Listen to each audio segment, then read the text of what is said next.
Welcome along, one and all, to League of Europe Season 11. This is the third round of this year's championship, coming to you from the Netherlands. Zandvoort, the Dutch Grand Prix, is next up on the agenda. That is what we have going on tonight. To take you through the action here this evening, I'm pleased to inform that the dynamic duo of Dake H and Jake M is back in action. Jake, how you doing? Oh, I'm doing very well, thank you. I was very sad to miss last week, but family dinner beckoned. But I'm much happier to be here because who wants to socialise with family members anyway? Exactly. Grass, what is that? Yeah, exactly. I was sorry to miss that QVR Verstappen won because he was my pick for surprise of the season. But quite tellingly, looking at the standings, we've had two winners so far, and neither of them are in the top three in the championship, which is quite remarkable after two races.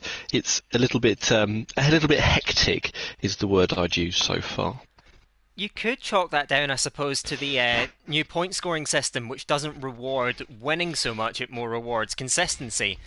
We remember, of course, Lifebout, who just eked out the race win in the opening round in Jeddah, didn't turn up last week. Verstappen, of course, who won in that dry to wet race at Silverstone last time out, he crashed out of Jeddah very early on. So ultimately, the points you get from winning not quite spelling enough if you aren't putting the rounds together. That is why our championship leader going into this round is CPI Fleddy of Ferrari, who's just been consistent on the podium and, well, was kind of there and thereabouts in the fight for the win in both races. Didn't come away with either, but ultimately came away with the most important thing, that championship lead that he looks to carry on to his home race, as it is for many of the drivers here at Zandvoort.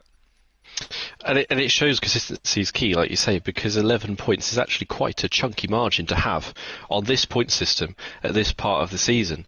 And we've got GR Shadow Glow, or so I've heard, NSX Montana, possibly, in second in the championship. Backy's third. I remember Backy raced all the way Backy in Oh my days. in season 3 or possibly season 4, back when he was in QVR. But it's bizarre to me to look at the top half of this Division 1. Just most of the names there are completely alien to the top of Division 1. I mean, even the only established driver there is Verstappen, and then even then, being fourth in D1 is not where you'd expect him to be. A lot of your traditional D1 powerhouses, Montana's not here, Justas isn't here, M Short obviously long gone. Campbell's down in 11th. Even Cucumber, Connor's not here. Like it's a renewed D1, and it's interesting because I don't think we really know too much where it's going. But we have a dry qualifying session. We do indeed. Moisture is certainly, well, it can occur here at Zandvoort. No sign of it, at least in this qualifying session, although it is a little overcast, it must be said. It looks like we will see. Just 17 drivers here tonight. I don't want to say too much, but I believe the response from the reserves wasn't exactly brilliant this week. So hopefully we do get back to full grids in the weeks to come. In the meantime, we will just focus on what is in front of us out on track as we gear up for, I would say, one of the most important qualifying sessions we will see all season. Yeah, it's a bit of a karting track, this one. I love it. It's all about flow. You get no moment respite, no pause around the track. It's one corner. You feel like you've nailed it, and then the second one arrives in your face very, very quickly. Campbell and Gary, the first two out on track. Remember back to round one, and those two were both, as we said, Dumb and Dumber, starting on hard tyres. And you mentioned before we went on stream that Gary's thinking of doing the same. Again, testifying to the fact that he is the stupidest, if longest-serving head of F1 we've ever had in this league. Well, we will see. Of course, one thing that does have to be mentioned here tonight is because it's such a short track. I mean, lap times around about the 1 minute 8 area you should see for most of these D1 guys. Because of the two-stop rule, there's going to be a lot of tyre saving and probably a lot of inactivity. Just going to check, actually, that we don't... No, we do have someone on inters. It's M Slash who's going out the track.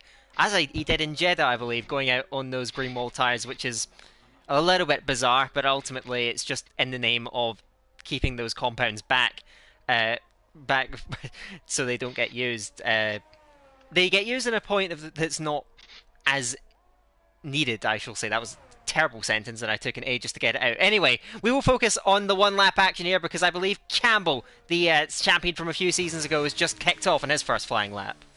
He has indeed. You crank the car into turn 1. It seems like it goes on an age. 2 arrives at you very quickly. You flick it in. And then 3, let the car run a little bit deep. Pick up the throttle as early as you can.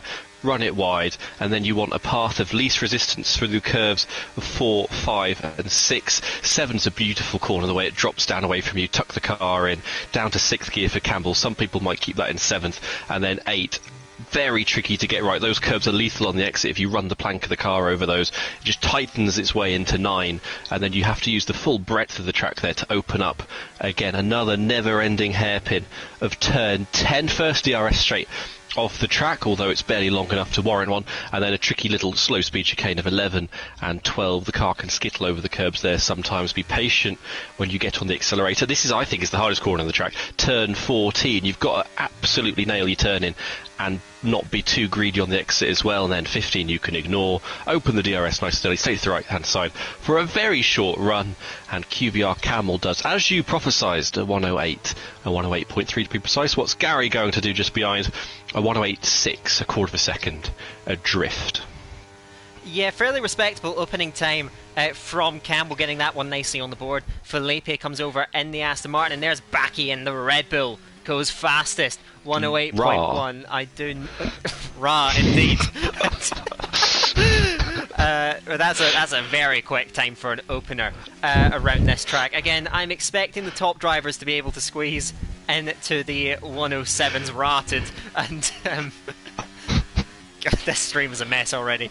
But yes, Backy, I mean, 108.1 is a very, very fast opener. I believe just those 6, including Slash, who was only a few seconds slower on the intermediate tyres, it must be said. Sitting there, and now we begin the kind of second wave of drivers that have just started the lap. CPI Fleddy, our championship leader, has just gotten kicked off here, so we'll see what he can manage, of course, kind of proving up to this point that consistency is key. You can see that very low line through turn 3.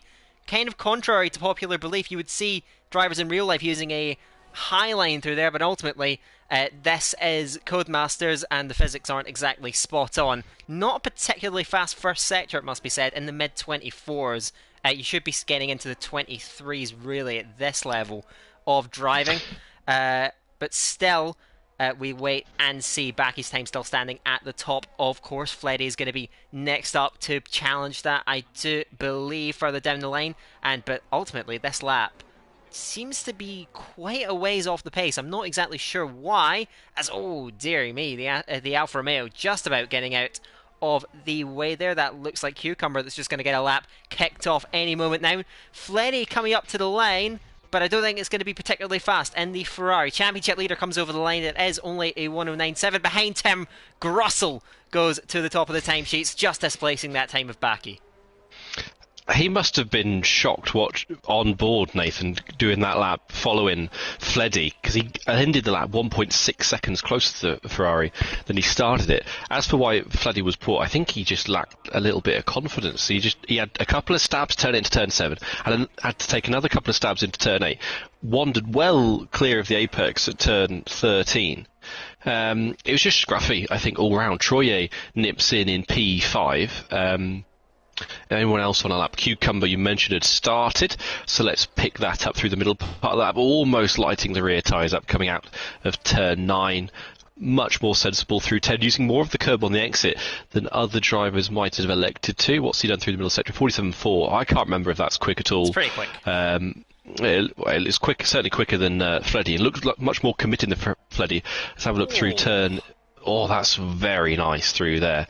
And that's the thing, if you're sharp and committed on your turning, you can gain so much speed, then you carry it all the way through the banking.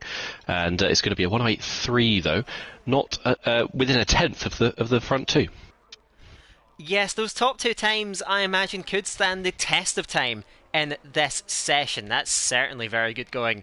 And Nathan it must be said, is a bit of a specialist around this track. He does have his circuits that he does really shine at. This is one of them. He did win here at last time out. So maybe this is going to be another one to target. Of course, the last time we raced here was last season on this game, so a lot of these same traits carried over. I'm watching Azara, oh my goodness, coming out of turn 9 there, and the rear end stepping out, just got very out of shape, very wide in the mid corner, and ultimately you can't straighten up the exit as much as you want to, and that looks like he has backed off of that one. But those two kind of lazy hairpins in the second sector, you have to be so patient on the throttle pedal because you're always turning all the way through the exit. Very difficult to straighten it up, and well, often you can see errors like that creeping in then as the rear steps away.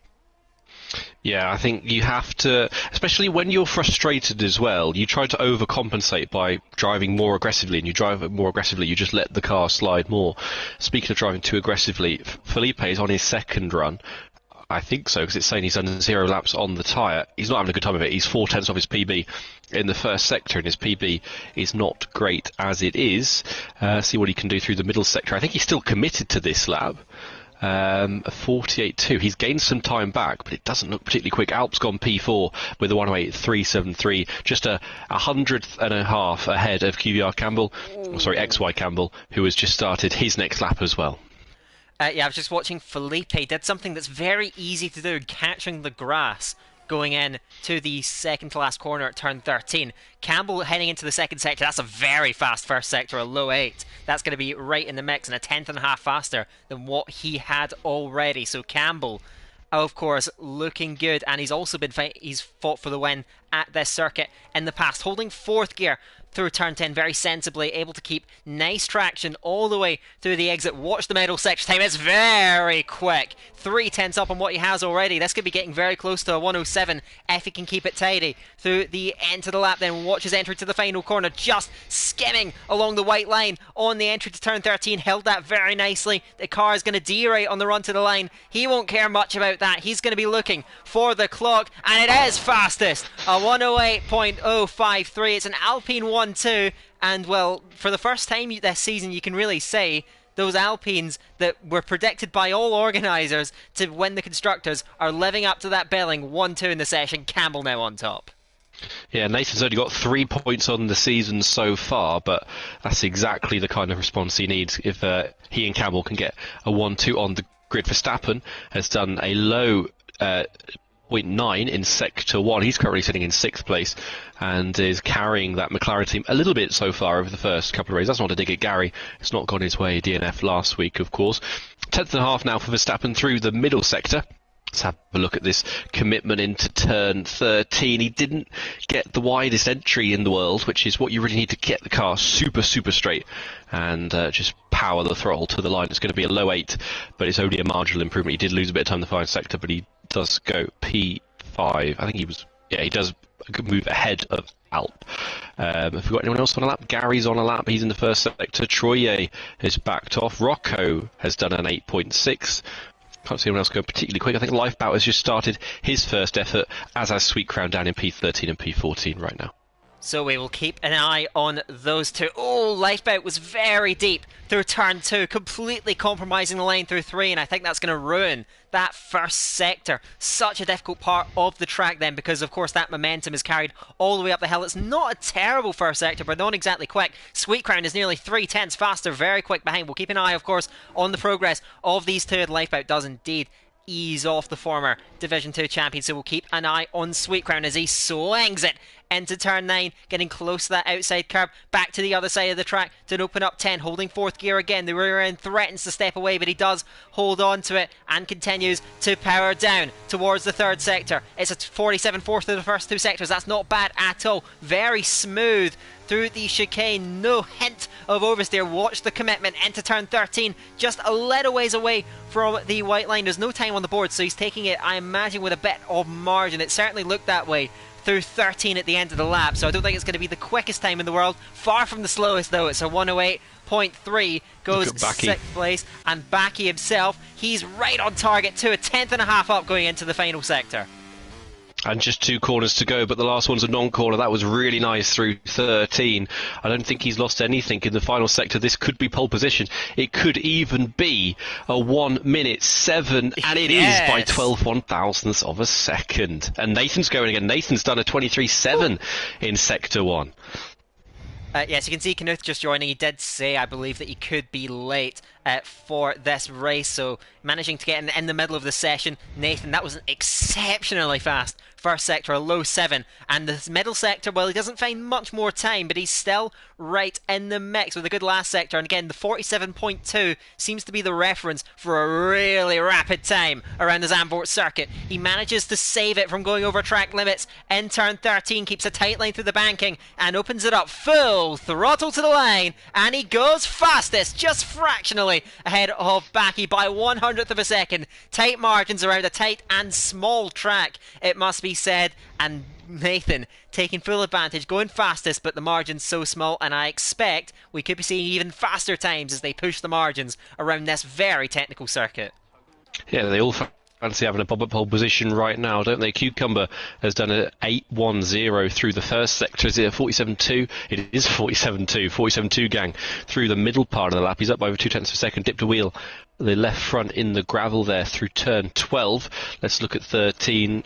I think 13 is such a good reference for just how confident the drivers are. They're brave enough to turn in and confident they're not going to clip that inside curb. It's an 8.044. Cucumber goes P3, just edges out Campbell by 9 one-thousand seconds. So we've got 9,000 split in the first row and 9,000 splitting the second row right now.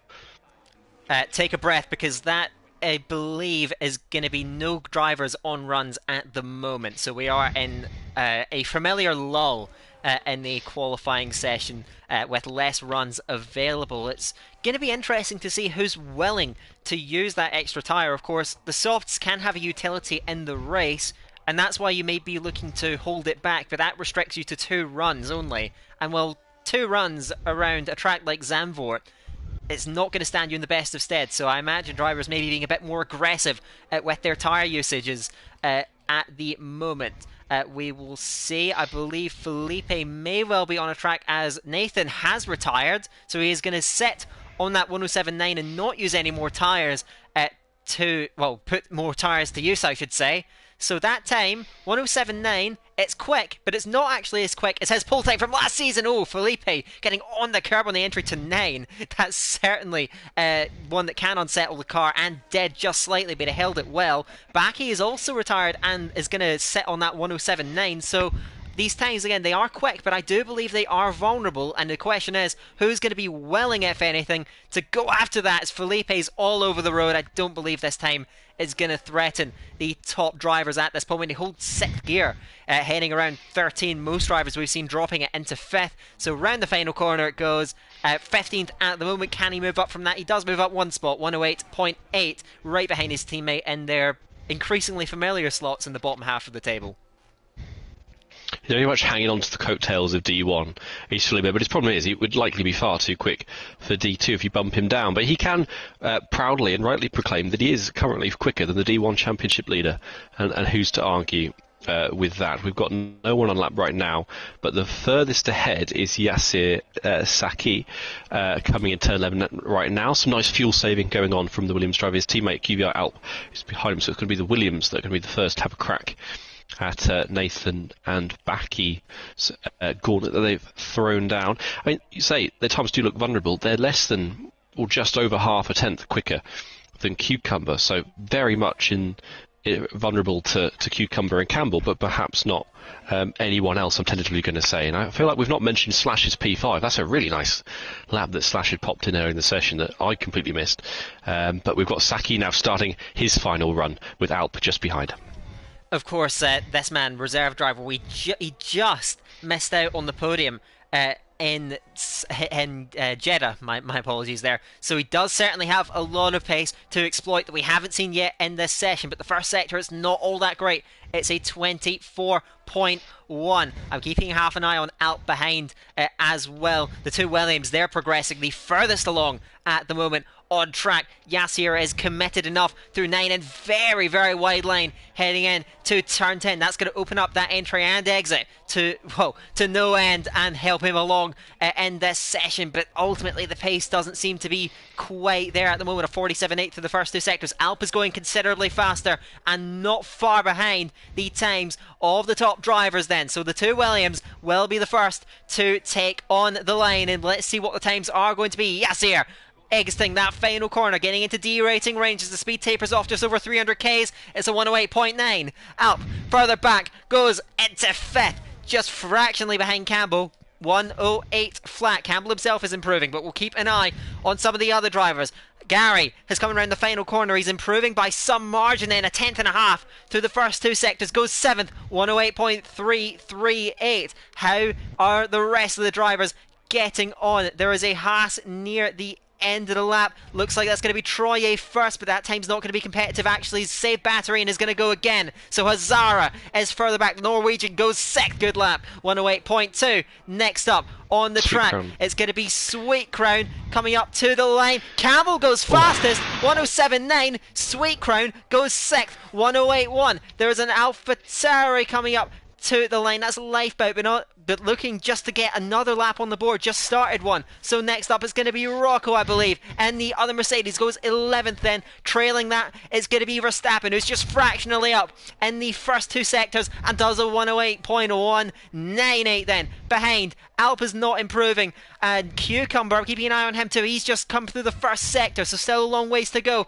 in this. Luke is finding some time out there. 108.7 is a time. Can he go any higher than that? Gone. He goes 11th, and Cucumber, you said, is he just gone off the track? He's speared off indeed at turn 10. Is there any more prospects in this session with Campbell sitting on pole position? I'm not sure if there is. I'm looking all the way through. Is Lifeboat maybe? Lifeboat is going fast. He is only a couple of tenths shy of what the top drivers are going to be doing. Then he just kicks the tail out, heading around turn 12 and exiting. He does come a bit wide of the apex, but keeps it nicely under control on the exit. Heading through turn 13, full throttle of course, all the way to the line. And Lifeboat, no representative time on the board, goes 7th, 108.179. That looks to be the end of the session, and Campbell snatching that pole position in 107.923. I said those top times were vulnerable, and they were. Campbell claiming that all-important pole at one of the hardest tracks to overtake on the entire calendar. It was a nice little clutch lap though from Life at the end. I do want to shout that out, not having only a 118 on the board before that. I do think Cucumber was sniffing pole position. That looked a really, really tasty first sector that he'd put together up until that point and the start of the middle as well. But Campbell's the one who pulled it out and stuck it together, and it is an all-Alpine front row. Like we said earlier on, they are finally delivering on their promise, but you need only ask QVR Alp to know about delivering and qualifying and underachieving in the race. So but the Alpines are together. They can play this smartly. They don't have, a nefarious NSX trio or quadruple in their way. They can play this smart. They can play this together because their enemies are divided here, whereas they are unified, and they're on the front row. There is no better situation for those two. Campbell from Russell. We'll see if those two Alpines can hold station here at Zandvoort. Behind, it's Baki and Cucumber. Second row, third row taken up by Alp and Sweet Crown. To round off the top 10, the next four drivers, Lifebout, Verstappen, Hazara and Slash. Just about over 3/10 covering the top 10 drivers. Gary just misses out. He's on the sixth row alongside Luke. Behind that is his teammate Rocco and Troye in the Haas. Then further back you have Felipe, Yassir, Fleddy and Knuth, who just joined late in the session. Two Ferraris at the rear of the field. So work to be done for that team. The team that currently sits second in the Constructors. Williams are on top of that particular championship. As we now look to load in to the Grand Prix itself, we'll see if there's any threat of rain. We'll see what the race situation is going to throw up. It's an Alpine front row lockout, but we will see if they can hold on to it. Of course, at least two pit stops to be made, so a lot of unpredictability can be thrown up. We'll see as we load in. Doesn't look like an imminent threat of rain. Looks nice and sunny out there on the circuit. So ultimately, unless there's going to be a dramatic turn in the fortunes of the weather out there on the circuit. Ultimately, it makes things a bit more straightforward for our leaders in those two Alpines, but we'll see how they do control it then, because I did say that Zandvoort is a very difficult track to overtake, but it has been made easier by that DRS down the main straight, which is now way, way back, just going into the banking there, so much more opportunity for passing into turn one. Yeah, but turn one does seem to be the only opportunity, doesn't it? You might get I know you do get some lunges into turn three, particularly with drivers coming out of the pits. That can be a very hot spot with where pit exit feeds into turn two, and it's there isn't very much no after you, sir. It's I'm having this place. You can sod off. But I think for conventional overtaking, it is only turn one. You have to have an absolute shocker of a turn 10 for 11 or 12 to present much of an opportunity, because it narrows up so much on the apex. It's not usually worth the risk. Let's look at starting tyres. Has Gary gone for hards? No, he hasn't, but Sweet Crown, Rocco and Nuth have, which again I find interesting, because if you get a pit stop, a safety car around lap 10, because you start on the hard, you don't have them available to you to do the double stopper in the safety car period and go on hard to the end, unless they've picked the harder tyre option, of course, which you do get 2 hards for that, I think I'm right in saying.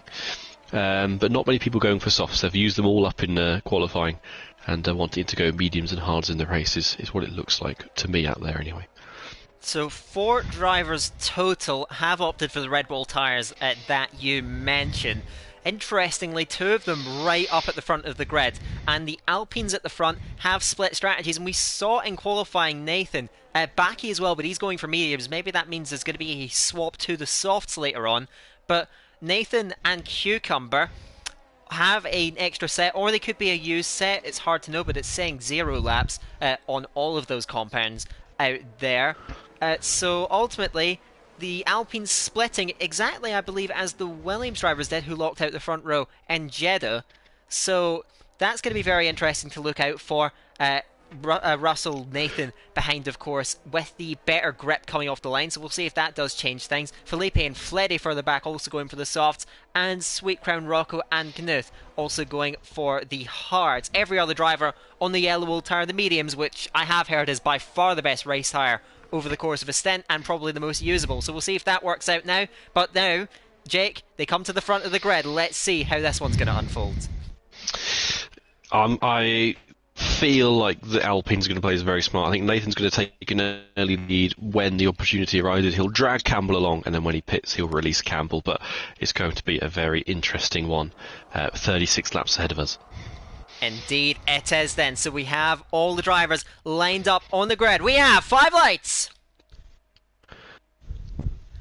And away we go for the Dutch Grand Prix. From the line, it's Campbell from Nathan alongside, and then coming up alongside the 2 Alpines are going to go wheel to wheel into turn 1 behind Cucumber. Also fast starting on the soft tyres as well, as they all filter through the first corner, and it's Nathan that leads from Campbell and Cucumber, who's moved up. Backy off the circuit in a turn 2 and into the wall already is the Red Bull. He went right up to the back of the Alfa Romeo, and that sent him off the circuit completely. They slow already, unsure if it's a full safety car or just a VSC as they move up the hill. It is a virtual safety car, so that's going to cool things down after that start. But Backy ultimately caught up behind Cucumber and seemingly just got caught out by the man in front of him. Yeah, turn 2 is such an awful corner, because you have that slight kink to the left, and then it just dovetails to the right, and you're never quite sure of how much space you've actually got there. I've been on the wrong end of a couple of incidents at that corner, and I'd imagine it's misfortune more than anything, just getting you wide a little bit across. But Backy leaving the lobby immediately, he's in no hurry to stick around. But the Alpines predictably have swapped the order, and I was trying to look at watching from Verstappen in the midfield as we're back under green flags again, and Sweet Crown's having a look at the back of Cucumber there towards turn 13. If anyone had a shoddy start, Alp was a little slow off the line to react, but everyone else, I think, has kept their front wings relatively clean on what is a very twisty and narrow track. Off we go again for lap 2. Yes, racing back underway then, and Alp looking to get on the offensive too behind the hard-shod Mercedes of Sweet Crown, but without DRS, very difficult to stick a move going in even to Tarzan corner, turn 1, which is the most clear-cut chance to get past on the circuit, as you brought up. earlier. So expecting an infernal pace in these opening laps, I imagine, from Nathan, who leads them up the hill to the end of the first sector, then from Campbell. And we'll see if he's going to string Campbell along. Of course, battery, you can use up quite a lot of it round here, as we saw by everyone derating at the end of their hot laps in qualifying. We'll see if Campbell is able to stay in touch. I imagine it's going to be in both of their best interests to keep this one together. Otherwise, Campbell is going to be extremely vulnerable to these soft tyres of Cucumber behind. But Sweet Crown on the hards behind seems to be holding up very well. You mentioned he was looking for a move on the restart, and so far does not look overwhelmed. Those hard tyres holding up very well. Yeah, he looks very racy. I think the telling thing is that he's staying as close to Cucumber as Alp is staying to Sweet Crown. But on the first lap, I think it can be more of a confidence thing when you get back up to speed than it is a tyre thing. Troye dispatches Rocco down the main straight towards turn 1, and Yassir is looking at the inside of Felipe as well, who opens the door kindly to the Williams, but then fancies lighting his tyres up on the exit, gets shoved onto the curb there and has to concede P14, but he won't be too happy about that. And Fleddy's trying to have a look up the inside of Felipe as well there into turn 3, but up front it's nice and tame right now. The closest affair on track is between Alp and Lifebout towards the front, it looks like, and Alp doesn't look like quite as comfortable as I'd expect him to be. You mentioned how good those medium tyres are. I thought he'd be hustling the back of that Mercedes, but as it is, he is very, very vulnerable to our Jeddah race winner, Mr. Lifebout. The front end of his car looked a little bit lazy. Either he's trying to coax it or he's not getting the grip that he would have wanted, just observing from Lifeboat's point of view heading through turn 10. He runs very close to the back of the Williams in front. Of course, we will be seeing DRS from this banking. Of course, you open it up incredibly early just now, heading into the final corner, as now everyone just seemingly getting strung along. Pretty much the entire field is within DRS range of each other behind. Troye continues to advance in the Haas. He's drawn alongside Luke towards turn number 1, breaks just a little bit later, and Luke has to concede. No real battle there, as Felipe has opted to go to the pit lane. I wonder if he picked up a bit of damage in that little scuffle with Yassir. The answer is no, but he does go hards very early on. And, well, we'll see if this one does work. You detach yourself from the train, and obviously with a mandatory 2-stop, you really need some good clean air pace on these hards. So Felipe putting a lot of trust in his raw speed here to try and move up the order with a big time undercut here.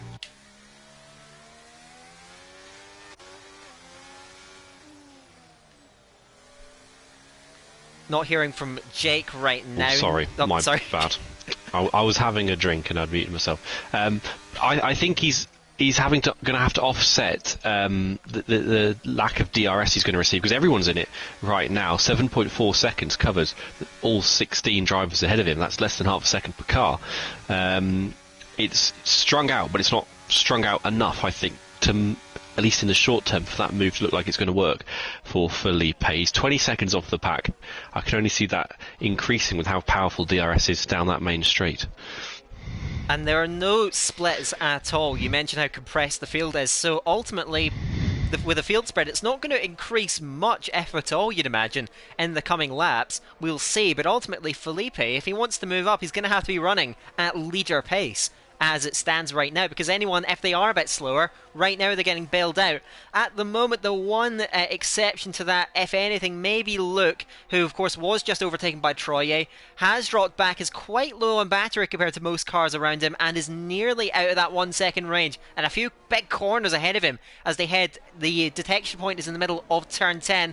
Looks like he's doing enough then, but after being overtaken, Luke does seem to be on the defensive more than anything. He's just about hanging on at the moment, but certainly you can see, even in this closely knit pack, you can see some drivers do look a bit more comfortable and confident in their pace than others. And am I seeing already a bit of a tyre overlap then, because Cucumber in P3 himself also struggling a little bit, but he just blips the overtake, uses a lot of it, and stays with it. Alp is now looking to attack Sweet Crown after holding back the few laps before, but it's such a short braking zone into turn 1. You really need to be up and alongside to make anything happen, and in a DRS train at the moment, no one quite able to make that difference. Well, you mentioned perhaps some tyre overlap. Cucumber's suffering, but Nathan absolutely is not. He's the one driving the pace, and he's eking away from Cucumber. 1.3 seconds. He's nearly dragged Campbell out of DRS of the Alfa Romeo, but he's sitting on 80% ERS. He's making the softs work. He's stretching them out performance-wise, and he isn't having to use his ERS to do that, whereas Cucumber, down on 29%, he's really having to hustle at Alfa Romeo. And you can see the train is much more compressed behind him than it is behind Campbell. He's the cork in the bottle right now, and lighting the rear up a little bit there out of turn 10. Could that invite Sweet Crown in towards turn 11? But I think Sweet Crown is too old and wily and wise to be baited into doing something stupid like that. But he may well have a chance towards turn 1, because Cucumber is right on the bubble of dropping out that 1 second window. He's just got DRS, but he's got far less battery, and Sweet Crown's going to take advantage straight away, coming up alongside the Alfa Romeo and through, further up the road as well. We see another swap in the leading duo, Campbell going through on Nathan. Both these guys with so much battery, and seemingly with much in reserve, but I wonder, Sweet Crown, it looked like he was getting bottlenecked. He's used a lot of battery as well to complete that move, but ultimately the pace on the hards seems very promising and is coming through. And as you mentioned, Cucumber, that cork in the bottle, Alp looking on the offensive. He's right up behind him and looking for a way through. On the outside, heading up towards turn 7, gets halfway alongside. Can he go the long way around here? Is he going to get one out of road here? I think he is. Yes, indeed, he has to get out of that one. And that was bold and ambitious. It didn't quite come off, but ultimately it's slowing both of them down, and they're bottlenecking Lifeboat and Hazara, honing in behind. But ultimately, Alp, you can sense the impatience, because Cucumber's pace is holding everyone back here. The top 3 now begin to move clear. You can see Sweet Crown rushing into the distance towards the 2 Alpines, and he needs... I don't think Alp would mind sitting behind Cucumber if Cucumber got a move on, but he can see his chance for podium slipping away a little bit if Cucumber's pace continues to deteriorate at the rate it is. Behind, Hazara looks quite racy as well, doesn't he? And Verstappen's hanging on well. As Cucumber goes into the pits, Gary seems to be another one who's struggling, can't quite stay to within half a second of his teammate. His teammate looks getting very close to the back of Hazara. They went a touch deep in turn 1, but Gary, like Cucumber, seems like he's just struggling a little bit to stick with the pace of those around him at this part of the race so far. Hazara is running very deep lanes. Verstappen and Hazara both actually, and Lifeboat, they are all pretty well. I mean, Lifeboat is to be expected. He always does a terrific job of managing his battery, but these guys all sitting around about 90% in terms of their ERS, so they're not having much of a hard time keeping up. And I'm not sure if the pace is really all that fast, because Sweet Crown was able to get within touching range, maybe not touching range, within range I should say, of the front 2, running nicely in P3. It is a bit strung out amongst the leading runners, but ultimately no one really struggling to hang on, and those guys in the lower end of the top 10, all of them doing a great job. Even Gary, who typically has a horrible time managing battery, he's done a good job staying in contact, keeping that usage to a minimum. And at the moment the race, well, it seems fairly unsettled. Cucumber, of course, has come in earlier, as now has the second place runner Russell Nathan. So he does come in then. He's going to put a set of the mediums on, responding to Cucumber, matching his strategy. And well, Cucumber, for his sake, he'll certainly be hoping that he comes out in contention. We'll see how powerful that undercut is going to be. The Alfa Romeo pounding down the pit straight as the Alpine recovers, heading through turn number 1. I'm not sure if Cucumber is going to be immediately in DRS range. He is not. He may gain a little bit with a tyre advantage, because Nathan's are just fresh out the pits, but Cucumber hasn't really gained on that one lap, trying to make up for it, but he's got a huge battery disadvantage. And you sense maybe the Alfa Romeo, the man who just barely missed out on the championship last season, seems to be lacking a little bit of race pace relative to the other race leaders. Yeah, I had him on gap to lead, and I was keeping an eye. He only took about half a second out of Campbell on his first lap out the pits, which you'd expect a much larger advantage on. Well, they're both on mediums, but 9 laps or 8 laps difference, undercut. You'd think that would give Cucumber more than half a second. He's still only taken another 4/10 of out of Campbell this lap, so he's put in a pebble middle sector, but he's not setting the world alight, I would say, relative to what we're seeing. What another couple of pitches Fleddy's in, as Troye goes very, very deep into turn 1, just as I was flicking through the field there. I'm not sure what he was up to there, but Luke is in as well. I heard in the org chat that Fleddy apparently has been vomiting, is feeling absolutely awful today, and yet here he is setting an example to the rest of the D1 reserves and D1 drivers who perhaps maybe sneeze once and think, I can't race today. Wow.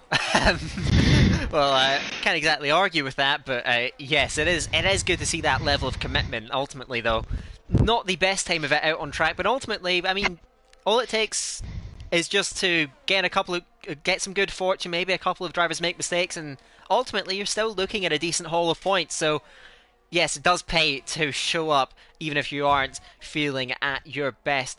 The group, as it stands right now, still running fairly nicely in formation, at least for the top 8. Troye, who you mentioned was running deep a couple of laps ago, he's been distanced to an extent, and now we are seeing pit stops from the medium runners. Campbell in. Looks like that is going to... No, it is not going to be the end of it. Gary's also in, and Campbell overshoots the entry, and for a man that looked, well, right in the mix, looking for a race win, Yassir does the same thing. Going into that pit lane, I'm not sure what's particularly difficult about it, because there's just a sort of lazy chicane as you go into it. Hard tyres for Campbell. He's going to emerge some way behind out, almost side by side with Cucumber. Cucumber does jump one of the Alpines, despite Campbell speeding in the pit lane, which ultimately is going to be a major blow to his chances then. But Nathan, with that undercut on most of the other runners, of course, after starting on the softs, and now beginning to pull away from Cucumber as well, that gap stretching over 2 seconds, with, well, his nearest competition in this race maybe eventually being his own teammate, who now has a penalty. Nathan in this Grand Prix looks extremely comfortable now out in front. He looks like he's very much in the groove. He's in control of the race situation. And he doesn't have to work too hard, really, from here, barring a safety car. And they have come between Nathan and what looked like certain victories multiple times before when I've been commentating. But a safety car notwithstanding, I think it's hard to see this race going away from Nathan. He's quicker as Alp passes Sweet Crown for the lead in towards turn 1. They haven't pitted yet. Verstappen is in this lap. But Nathan just looks in a really good place. He's got 1 lap advantage over Cucumber on the tyres, and he's got more ERS, and he's extending his gap as well. He's doing everything he needs to do, and doesn't seem too threatened, does he? He's got clear ahead, a nice gap behind, plenty of ERS. It's just a nice Saturday evening drive for him. As it stands, it does appear that way, but of course it all can change. Of course, safety cars, as you mentioned, can certainly get in the way, so it's far from over. We will see how things continue to unfold in this Dutch Grand Prix, which is just coming up on a 3rd distance, with most of the drivers having got that first of 2 mandatory pit stops out of the way. The top 6 haven't. Alp, Sweet Crown, Lifeboat, Hazara, Rocco and Nuth running themselves out in front. Of course, the remnants of the leading group here, Alp, Sweet Crown, Lifeout and Hazara, all running in formation. We'll see how long these hard runners decide to extend. Sweet Crown still running second. He's burned off the batteries, done a great job of staying in the mix and not really losing much in terms of on-track position. He's not going to follow Alpin, who does decide to come to the pit lane. The other 3 decide to stay out, so Alp will see where he emerges in the mix. Because one thing I am also noting as Nathan continues to pull clear from Cucumber, Campbell just out of DRS range, but he's really using it. In fact, he's burned off his entire battery trying to make the most of those hards and get up to the back of the Alfa Romeo. But there is a fairly substantial gap behind that Alp may fill here as he exits the pit lane, and he's going to come out on fresh mediums, just clear of Verstappen as he takes a fairly cheeky pit exit there. He emerges just in front in 9th place, but that gap to the front 3 in terms of net position, well, that now stretching over 3 seconds, and these guys now, they've been undercut by some margin. Now they're going to have to use that tyre advantage to try and make hay and try and close that gap on the 3 men in front. I'm intrigued here what Lifebout, Hazara and Sweet Crown to an extent, although he's on hard, are thinking, because they're all going to come out behind, well, they've definitely lost out to Alp now, but they're going to come out behind Verstappen, they're going to come out behind Gary, probably Slash as well, who they were all comfortably clear of. They've got a little bit longer for a tyre advantage, sure, but they're not going to gain anything from it, because they're just going to get caught at the back of this train. And they're going to find it impassable because those ahead of them will have DRS. I'm confused with the logic with them staying out so long. Sweet Crown and Azara coming out of the pits now. I think Sweet Crown is going to be very close with the 2 McLarens, but I think ultimately they are going to end up behind them and possibly Slash as well. Well, let's see. You seem to be right on the money with that call. He's going to maybe split the McLarens here. Is Gary going to be able to sneak through on the exit? They get very close into turn 2, and Sweet Crown's able to assert himself and stay out in front. I don't know if Gary's going to be too happy with that one. He's all over the Mercedes and using that overtake button. Sweet Crown doesn't have much left, but I think he will be able to survive on the run up towards the end of the first sector at turn 7 as his teammate Verstappen hounds Alp in front of him on fresh mediums. You'd expect him to make a big impression in terms of pace, but the gap to the cars in front still remains around about 3 seconds. Can I give a mention to Campbell too, who's managed to get himself bridging into that DRS range despite having no battery left. He's able to just stick with it on those fresh hards and is now getting a bit of a ride from NSX Cucumber out in front. Of course, he's going to have to make the most of it with that penalty holding him back. Lifeboat finally does come in. Do the other hard runners follow? Rocco and Knuth is going to stay out yet more laps in that Ferrari. He takes the race lead at the moment. Lifeboat and Rocco go to the pit lane, and I imagine will come out quite far back. Lifeboat goes softs. That's going to be one to look out for further down the line. So with the first pit stops out the way, Alp still staying in front of Verstappen and Sweetcrown in behind him. These two are going to have the responsibility of pulling this group along. It is a fairly substantial group that goes right back to Lifeboat, who's emerged at the back of the train. He did give up a lot of track possession, but we'll see what he can do on fresh softs. Up behind Slash with a full battery, but can he make any progress in this lockdown DRS train? My instinct says no. But you know that's why we watch, to be surprised and to be entertained. So I hope Lifeboat can do something, but I can't see him getting much further than well. He's going to have a go at Slash here into turn 10. That's the opportunism we like. But Slash isn't going to let this one go, and it's a drag race towards turn 11. And Lifeboat's got much more ERS to deploy, and perhaps Slash thinking a little bit wisely, I don't want to pick a fight with someone who's seeing red on some red-walled tyres. Nathan's going to catch up to the back of Knuth and is going to take the actual race lead again, although Knuth is now coming into the pits. Finally, and Sweetcrown fancying a move on Verstappen, but he's got no ERS at all. We could see 3 wide with Alp towards turn 1. Perhaps Verstappen's best form of defence could be attack here on the back of the Williams, but he's just going to show the outside to the Mercedes, although he's going to be very generous with the space he's giving, and I think he was too generous there because he's allowed Sweetcrown to come in through the back door and take P5 in this race. And I think Sweetcrown will have no hesitation now in blasting past Alp for 4th. Yeah, he's certainly honing in on the Williams in front and does look to have excellent pace. And this pack, I'm not sure if it's moving as quick as it could be. His Lifeboat further back. He's gone in front of Gary on the entrance to turn 7. Didn't quite catch the start of that, but caught the end. That's me told.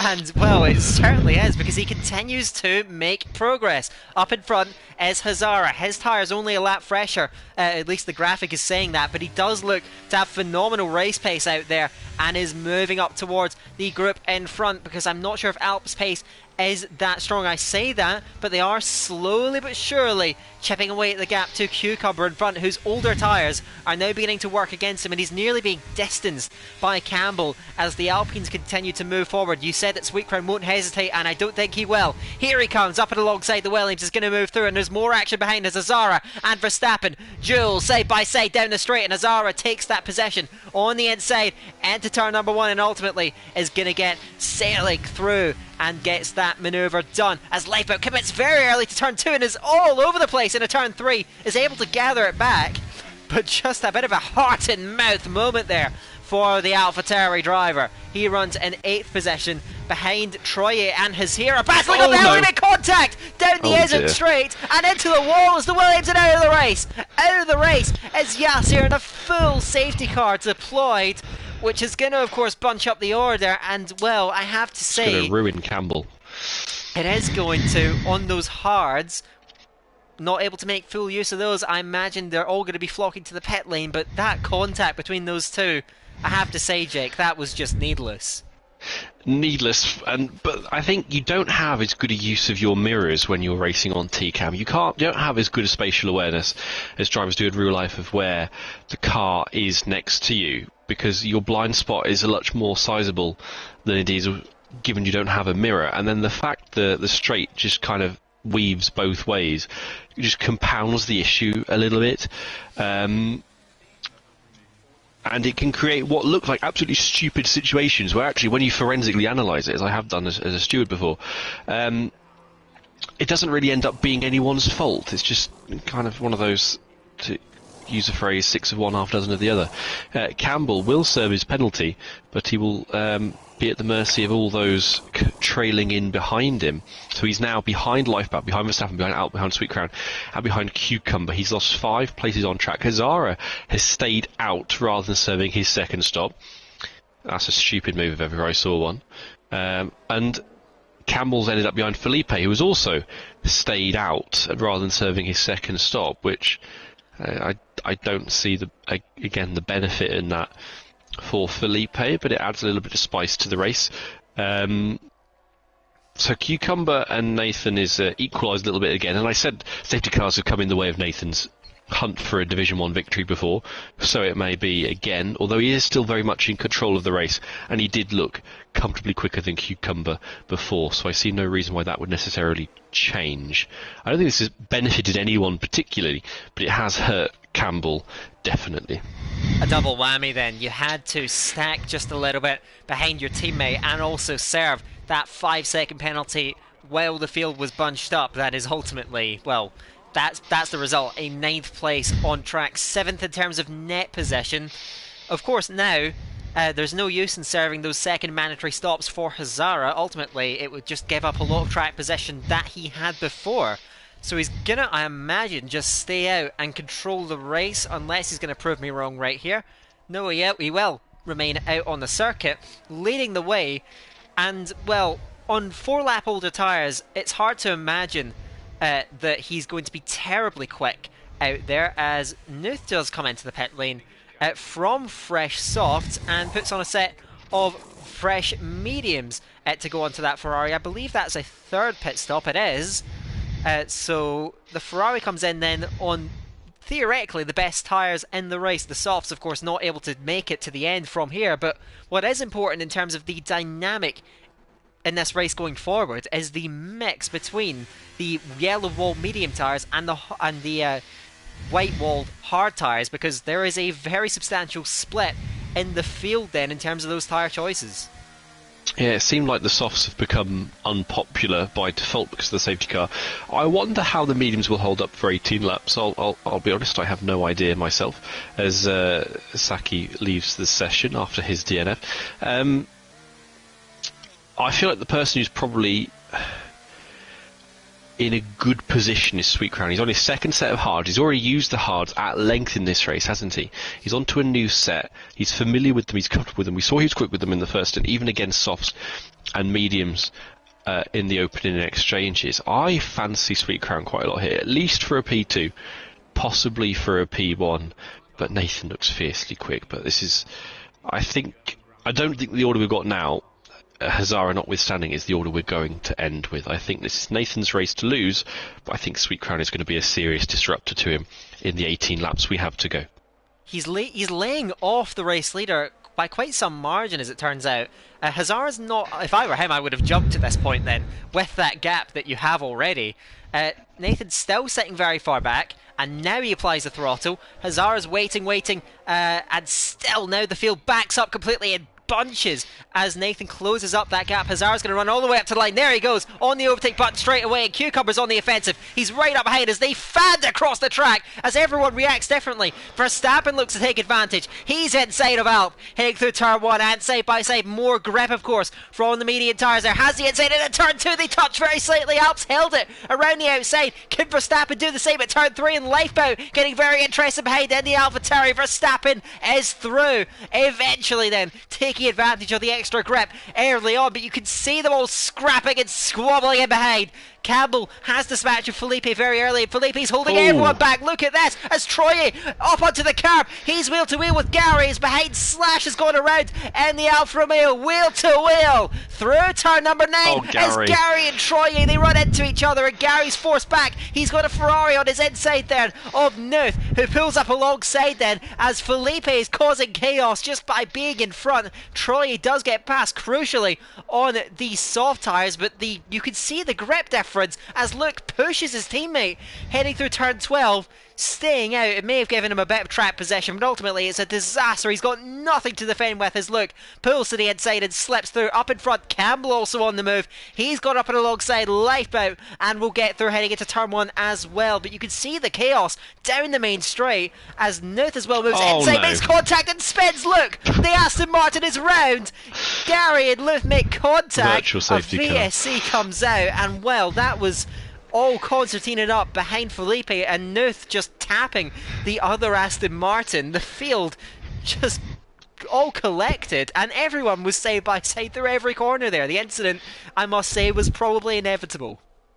He had a toxic touch on that restart, did Felipe. Everyone that came near him just completely fell away. It was like he was Kim Jong-un and the North Korean army bowing to him as he came through. What happened to M-Slash is he just hit the back of Felipe to turn 7 and skittled off into the gravel. There was nothing he could do. Gary nearly got collected as well through there. He was side by side with Slash towards turn 7, had to back out. Slash fancied his chances, whacked the back of Felipe, and ended up sending himself into the gravel, which is why he is as far back as he is. I think he had to make a front wing change. And we have got a full safety car now as well, which doesn't really help Hazara all that much, to be honest, because he messed it up the first time. But yeah, that was just... Felipe was so slow, and no one else seemed to know what to do about it, and they ended up tripping over each other. Instead, no one tripped over him, they all tripped over everyone else. And I think the fact that Luke got spun round into turn 1 as well, I think just compounds that. Azara speeds into the pit lane, and Lifebout has come in again as well for some reason. Must he have damage from the restart? It doesn't look like there's a front wing waiting for him. There is not, so he's just making a tyre change then, going on to the soft. Hazara has done the same, so maybe we are in that stage now where the soft tyre is a consideration to make. It's a big sacrifice for Lifebout because he was running, I believe he would have been in P7 or thereabouts if he would have stayed out, so he really trusts in those softs, being able to extend them and being able to have that grip to continue to advance. Of course, we have seen it in this race already, moving up through the train on fresh softs, but there's not much of a tyre advantage over the course of the full stint, so those opening few laps are going to be so crucial for both him and Hazara, who of course picked up a rather foolish penalty, it must be said. It's one thing speeding into the pit lane, but speeding into the pit lane when the race is neutralised is something else entirely, and well, with the field so bunched up, Hazara's went from, well, leading the race on track, but now has a serious uphill battle for any major point scoring now. Yeah, I think, to touch on what you said about there being not much of a tyre offset, I think the only time we saw any tyre advantage was when Lifepack was on those brand new softs, but right at the start of the race. And then since then, we've not seen much difference between hards, mediums, or softs, to be honest. Hazara could have set himself back up for some good points now, but that penalty is so punishing for him. Lifebat will be frustrated he's got another soft runner ahead of him because he can't dictate his own progress now. He's limited by how quickly Hazara goes through the field. But I still fancy Sweet Crown in this to do something. Because Cucumber seems vulnerable. As Nuth now speeds into the pit lane. I mean, I've been there myself. I've sped into the pit lane under a safety car, but to say two people do it in 2 laps is just poor form. Luke's coming back in again, so he's going on to another set of tyres. We should have a little pit stop counter on the corner of the stream that shows us where we're at. Everyone's done 2. Lifebout's on 3. Nuth and Slash are on 4. Hazara and Luke are on 3. I'm surprised we have not seen more people go for a set of softs, but actually, I'm going to contradict myself here because I've changed my mind. I don't think the softs of Lifebout and Hazara, I know Hazara's just changed off them, but so the softs of Lifebout will actually last the 15 laps he's expecting them to do. I mean, Slash and Hazara is only 1 lap less, but I feel like they're going to be really suffering by the end of this race, asking 14 or 15 laps from a set of soft tyres.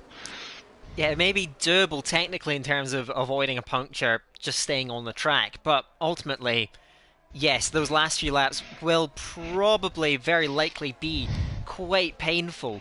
I'm not sure if we're going to get back to racing. We have just gone through the second sector split, but the field is almost bunching up, but not quite. Slash, Hazara and Luke still setting off the back, and none of them seem in much hurry to get this race underway either, so we may have to endure this for yet another lap. And I know that you talked up the chances of Sweet Crown, and while it may not be by a big margin, he certainly still has fighting potential up in that front group.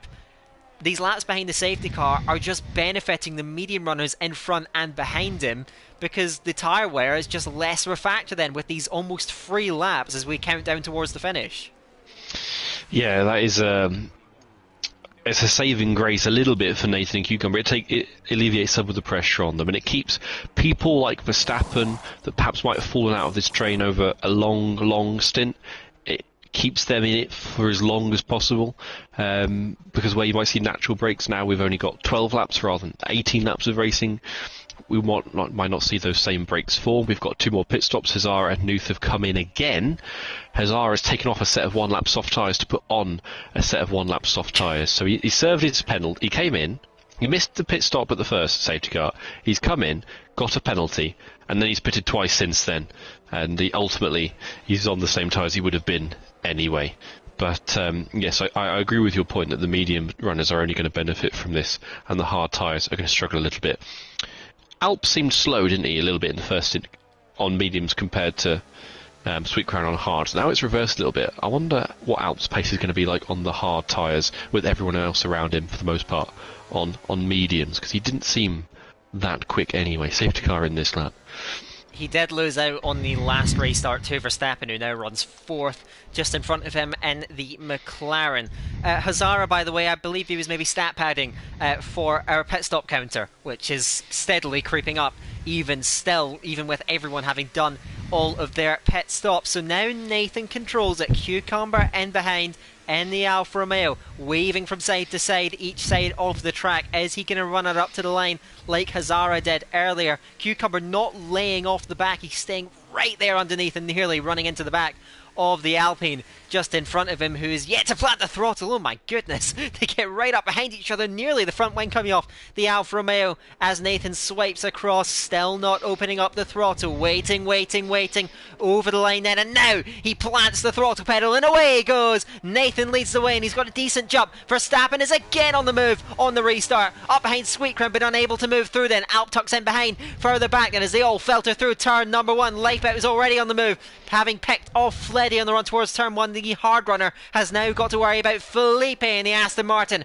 running up behind him as he takes a wide line, finally with tyres with fighting potential, looking to get on the offensive as they all run uphill towards the end of the first sector, with Nathan leading the way and trying to stretch it. Then Cucumber has used quite a bit more battery off the restart, staying in contention, has that gap down for a moment then as Campbell continues his attempted comeback drive up behind Alp, right up behind him, heading through the middle sector. Felipe and Fleddy are battling. You can see the hard runner's not quite as strong on the restart, and Slash takes an opportunistic move on the inside of turn 10. There's a bit of wheel rubbing, but I think it was fair, and that was a very nice move from the Alfa Romeo. Hazara's trying to follow suit there, and Lifeboat continues to move. He's picked off Rocco heading into the chicane at turn number 11. So some movers and shakers further down the field. It's a bit more serene up at the front of the field, with Nathan leading, stretching the way to 6/10 of a second. Campbell's going for it here on He's going to have to keep it extending that before DRS is enabled. Campbell's not going to wait for that himself. He's going to move inside of Alp. Does he brake later? He does manage to force himself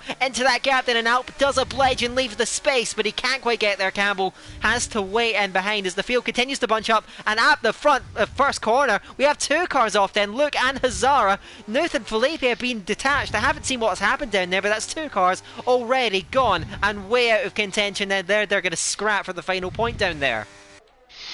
I think that move on Slash, I just want to mention last lap on Felipe. I think he may have been driving red, but he was absolutely seeing red. He was seething with that overtake after what happened before the previous safety car. Lifeboat now passes another. It's Gary, but Gary's going to play this back towards turn 10. He's got the inside line.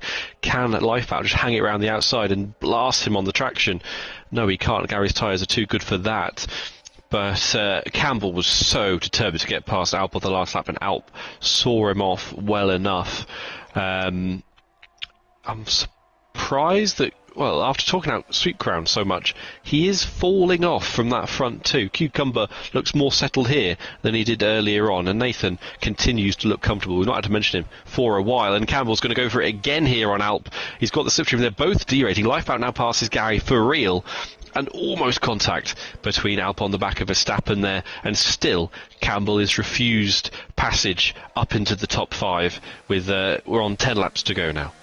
Perfect car placement from Alp then to see off the advances of the Alpine N behind him, and he still keeps him at bay. We know Campbell's got pace here. He qualified on pole position. He's phenomenally fast around here, the former Division 1 champion and Division 2 champion, but ultimately he can't quite find a way through, and he's got no more battery to use. Neither does Alp, of course, so it's a level playing field there, but he doesn't quite have the firepower. One man that does, though, is his teammate. Look at the infernal pace of Nathan, and he's really pushing Cucumber to the limit now. Cucumber's had to use more battery. He's just about hanging on, but Nathan's race pace is exceptional, and Cucumber just doing all he can to hang on and maybe hope an opportunity comes his way later on. The same goes for Sweet Crown in third place to Cucumber in second place. So the hards not quite working as he hoped, and he is just on the edge of the RS, but you can see when Cucumber is able to activate it and Nathan doesn't, that gap comes right back down as Lifeboat draws alongside Troye up to turn 1. It's last and late breakers here, and Lifeboat is braver on the inside, gets it stopped, gets it turns in, and gets through it to 7th place. He's put on an overtaking clinic tonight, the Jeddah race winner and former Division 2 champion. Campbell is next up, who's been harrying Alp, and now he's got to worry about another car coming up behind him. He's going to have to focus between defence and attack, and now he has a man on better tyres and with more battery to use. So Campbell is going from attacking, now he's going to have to look in his mirrors at the charging AlphaTauri behind him. Cucumber's looked a lot tight. What have you seen? Lifeboat lunges at Campbell into turn 9. He doesn't come off and there was contact. That came out of nowhere, and seemingly just impatience then from Lifeboat. He waves in frustration, but ultimately I don't know why he was expecting to get given space in that situation. Cucumber has done a much better job in the last lap of staying with Nathan, and it's still stretching Sweet Crown. He's got no more battery just about. He does have DRS, but he's under pressure more than advancing, and really at the limit now of the front two. But Cucumber, you said he looked more settled, looked more comfortable. After Nathan's attempts to get away, he's now honing in on the race leader in front of him.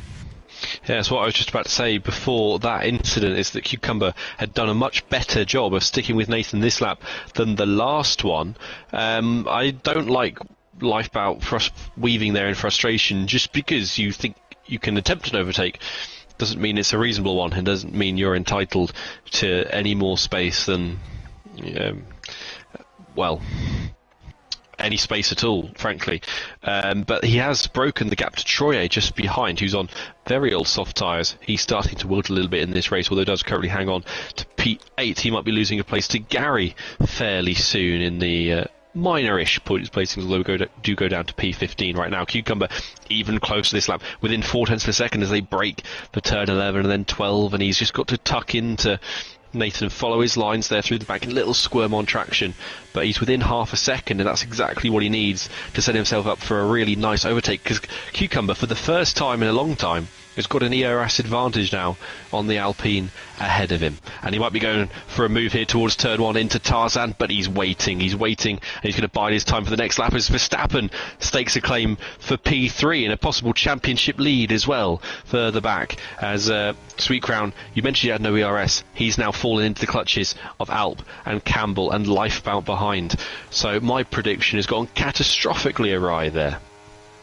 We'll see if the hards do change fortunes in the end, but he's going to have to worry about another hard runner in Alp running up behind him in that Williams. They run in 4th and 5th lane astern at the moment. Verstappen is taking the front of this group, and now he's going to work in front then, maybe around some battery, trying to bridge across to the two race leaders who distanced Sweet Crown when he was running in that third position. Sweet Crown without much battery, he may struggle to mount an offensive, but we know how powerful that DRS is. Lifebout is still up behind Campbell, but the short braking zone into the chicane isn't going to cut it, and he has to wait yet more time, and those soft tyres aren't getting any younger. He may be struggling for grip. Does he still have the pace to mount an offensive? There's certainly not much between him and Campbell. Heading out of turn 13, he may look to go on the attack. He runs up in the slipstream. He pulls to the inside line. They're looking side by side further up ahead as well, but Campbell's trying to pinch him to the inside. Lifeboat breaks incredibly late and forces his way alongside Alp. Heading through turn 1. He doesn't get that one, but he does get Campbell. Again, another searing move, and he's looking at the turn 3. He's not holding anything back. He's fully on the offensive here out of turn 3. He's not going to deploy up the hill to try and get Alp on 7. He said he's going to wait for a maybe more clear-cut opportunity, exercising a bit more patience this time around. Still keeping an eye out on the front two. Nathan pulling Cucumber along. These two look fairly comfortable, and Verstappen, so far at least, has not been able to chase down that gap. In fact, it's extended by a few tenths. So it looks as though, unless these two start scrapping or making mistakes, or maybe someone else comes to the fore behind, it's looking like this is turning into a two-horse race. Nathan and Cucumber disputing the win up front. I think Lifebout is becoming, on those soft tyres, he's increasingly and acutely aware of the fact that his soft tyres are going to run out, perhaps, or his opportunities to overtake are going to run out faster than the end of the race, because those soft tyres are going to be 10 laps old as they cross the line. But he has got a slight ERS advantage over Sweet Crown, over Alp ahead of him. Is he going to have a lunge towards turn 1 into Tarzan this time? Alp's decides the best form of defence is attack, and Lifebout decides the best form of defence is assassination. And he gets collected by Troye there as well, and then takes a Ferrari for good measure. He's taken 3 cars out in one there. Fair play. Not even Lee Harvey Oswald going to take out one car at a time as Sweet Crown's out of the race, and we've got a safety car with 4 laps to go, and that has blown open the battle for the top 6 there. Gary's up into 6th. What is that for all doing there? Yeah, I don't really have words for what I've just witnessed in front of me, and yeah, I mean, we've talked about Lifebout's, constant offensive in this race, always going on the attack, but ultimately on that occasion, just far too ambitious. And well, Sweet Crown, who was running a perfectly clean race, ultimately just, my oh my, I shouldn't be laughing, but that was just an incredible turn of events that sent a man that was fighting for the podium essentially out of contention, and well, no points going to be awarded for the Mercedes man tonight. That, I imagine, is not going to go down well. So now, with the laps ticking down, we have yet another full safety car in this race. They come over the line. It'll be 4 laps to go at this point. So I hope we get at least some green flag running to the end, as Campbell is going to gamble, as does Rocco and Slash. And I imagine it must be fresh softs going on.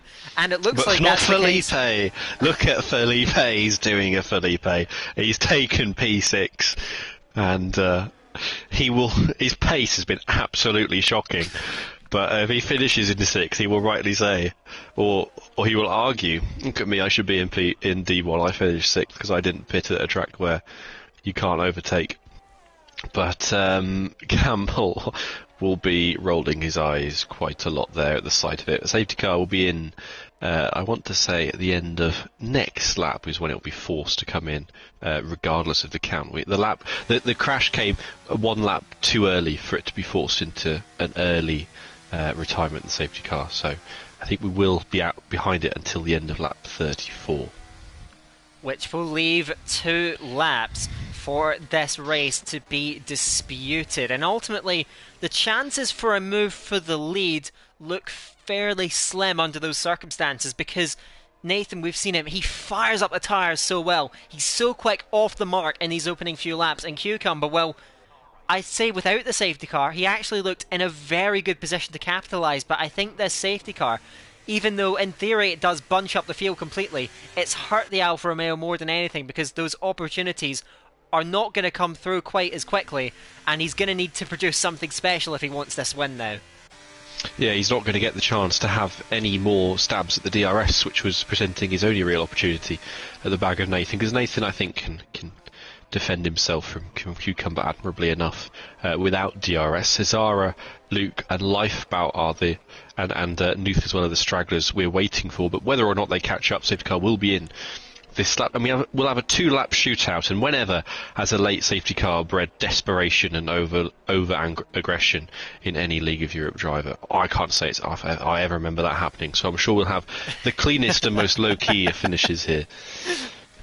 I could not agree more with you there.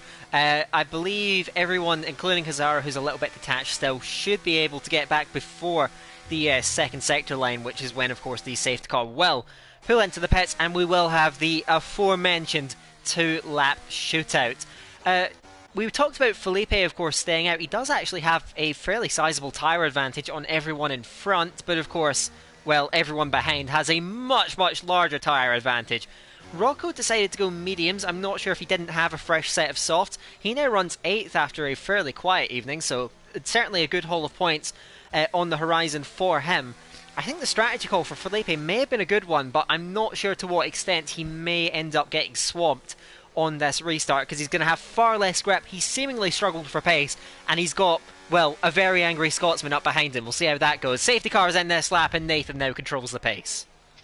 I think for Felipe, it's a good move looking at those ahead of him, as you say. It's a bad move looking at those behind him. So we'll see which one of those turns out to be true. His best chance, really, is if he can get Gary behind him into turn one, and then he might well have a very reasonable shot at 5th place in this race. And Nathan is backing them up as much as possible. He wants to incite some carnage behind him, I'm sure. He wants an entertaining stream to watch back later on this evening and listen to our beautiful voices.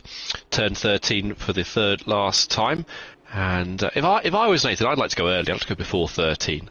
I feel the later you go, I always say this, the less opportunity you give yourself to be surprising, because you become increasingly predictable the less space you give you before the line, or give yourself before the line. But what do I know? These are the ones travelling in Division 1. I'm just chatting about it. Nathan goes now, and he gets on the power well, and look at Alp, he's stuck very nicely with the back of Verstappen as they go towards turn one, but everyone's got all the RS in the world to use. We've got 3 wide behind them. Gary goes up the inside. Rocco goes up the inside. Look at Felipe, he's caught between Campbell on one side, Slash on the other, does well to avoid any kind of collision, but Slash wanders straight into the path of Campbell, sends him onto the grass, and then collects Felipe as well for turn 3, while the other, Campbell's round completely as Luke was forced onto the grass as well, and Campbell's going to get 1 point from this race. Up front, it's nice and tame, but look at Gary, he's pursuing Alp for 4th place now, and Rocco could be with a shout of a podium here. Look at Rocco coming to the fore behind. We have Fleddy and Hazara. They're going back and forth. Rocco goes to the outside towards turn 10. Can he get alongside? He breaks later. Trying to use the extra grip of those fresh mediums. Can he stay alongside? Yes, he has. He's going to have more traction. They bang wheels on the run up towards the chicane, but Rocco has a clear advantage here, and he gets through, and he now runs in 5th place out of nowhere in this final period. Now he's chasing down Alp. The podium is not far away. Look at Nathan's pace, though. He's stormed Rocco away. Through turn 13. He doesn't even need the straight. He moves up alongside the Williams. It's going to be a drag race towards turn 1, but ultimately this looks like a formality. Rocco is going to have the inside into turn 1, and looks like P4 Slash behind moves on Gary into T1. He grabs that 6th position. Rocco, such opportunistic driving. He's now got a podium finish right in front of him that he's not got much battery. Verstappen doesn't have much more as he tries to chase down Cucumber, but Nathan is off. He's nearly a second clear. He's storming away in this 2-lap shootout. It is well clear of the rest now, nearly a second from Cucumber, who just can't quite match the explosive pace of last season's winner, looking like this season's winner around Zandvoort as he moves clear by nearly a second. That is a lifetime in LOE Division 1, and he leads. Fleddy and Gary swapping on the final lap. Gary on the defensive then as Rocco tries to get through. He's on the inside and turned in and through on Verstappen. Rocco is on the podium. Is he going to hold it? Yes, he is. He runs up behind Cucumber. Probably too little too late for that, because Nathan is gone. Look at this. Nathan, well, he's been in a league of his own, a world of his own here at Zandvoort, and he has crushed the rest in this final 2-lap shootout. He's going to win by a distance. Nathan wins at Zandvoort. 2nd place is going to go to Cucumber by the skin of his teeth. Verstappen 4th. Alp just holds off Slash over the line for 5th. Then Fleddy, Hazara, Gary, Troye, Luke, Nuth, Felipe. Lipeout has crashed in the final corner. Somehow, I'm not sure if there was contact with another car. Troye and Luke were side by side over the line. Campbell will come through in 14th. A frantic end and a win for Nathan, Cucumber, and remarkably Rocco the podium. It was as I prophesied. Absolutely nothing happened at all in those last 2 laps. Nothing of note. Of all the people I thought might have ended up on the podium, I wasn't expecting Rocco to be a DRS straight away from getting P2. Because had he had the breaking zone of turn 1, I think he could have sent that on Cucumber and come away with 2nd place, but he'll have to settle for 3rd, but I'm sure he's not complaining.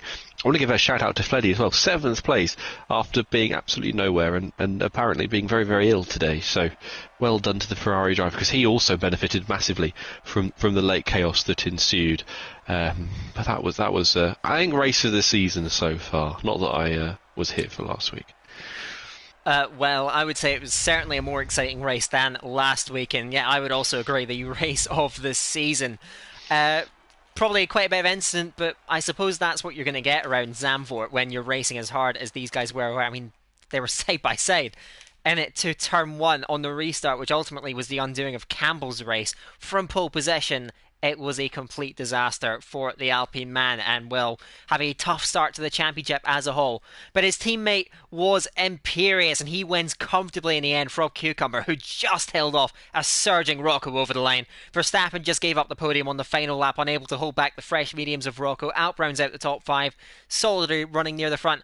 Slash Fleddy, again, very special mention to him from Hazara. Gary Troy at the top 10, then Luke, Nuth, Felipe, Campbell the finishers, and Lifeboat with that last corner crash. He should still be classified and will come away with 1 point for his troubles from tonight. So, yeah, very entertaining race, quite a messy race as well, and one that, well, had the only constant clearly was the man that took the win, Nathan. He came under pressure from Cucumber, and you could say the late safety car relieved it, but I don't think that anyone was in his league in terms of raw pace tonight. No, I think with or without the safety car, Nathan would have won that one. Whatever was thrown his way, he kind of had it under control, didn't he? Whoever was put behind him, whether it was his teammate, whether it was Cucumber, whether it was a safety car or not a safety car, through all of it, he ran very comfortably. I'm very sorry to say I need to go, so I'll leave you to round out the stream, and I will see everybody else next week. Well, I will see you later as well, Jake. Thank you very much. I'm certainly enjoying doing this season with you. Well, I suppose there isn't much more to be said this evening. That was a very, very exciting Dutch Grand Prix around Zandvoort, which had last season's winner, and I believe the season before that. He clearly loves this track, and G. Russell, or Nathan as we're calling him, does come away with the race victory. Cucumber, very solid drive in second, despite struggling on pace at certain points throughout the Grand Prix, able to hold on, and Rocco surging for that podium. That is our takeaway from Zandvoort, and we will see you next week for the Italian Grand Prix. I actually need to check if that is indeed in Monza, or if it is potentially in Imola. Just give me 1 second. This looks very unprofessional. It is in Monza. So that is going to be our venue, the iconic Monza Autodrome.